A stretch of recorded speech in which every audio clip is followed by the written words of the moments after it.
ഇന്നത്തെ എഐയും കമ്പ്യൂട്ടറും ഫിസിക്സും പുരോഗമിക്കുവാൻ കാരണമായത് 1200 വർഷങ്ങൾക്ക് മുൻപ് ജീവിച്ചിരുന്ന ഒരു മനുഷ്യന്റെ കണ്ടെത്തൽ കാരണമാണെന്ന് നിങ്ങൾക്കറിയാമോ?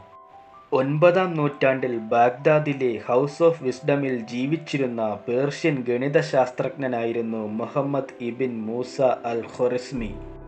അദ്ദേഹം എഴുതിയ അൽ കിതാബ് അൽ മുഖ്തസർ ഫി ഹിസാബ് അൽ ജബർ വൽ മുഖബല എന്ന പുസ്തകത്തിലാണ് ഗണിതശാസ്ത്രത്തിലെ ഏറ്റവും വലിയ കണ്ടെത്തലായ അൽ ജബറിനെ കുറിച്ച് പറയുന്നത്. ഈ അൽ ജബറാണ് പിന്നീട് ആൾജിബ്രയായി മാറിയത്. അദ്ദേഹം ലീനിയർ ഇക്വേഷനും ക്വാഡ്രാറ്റിക് ഇക്വേഷനും നിർമ്മിച്ചു. ആൾജിബ്ര ഉപയോഗിച്ച് പല വലിയ കണക്കുകളും നിസ്സാരമാക്കി.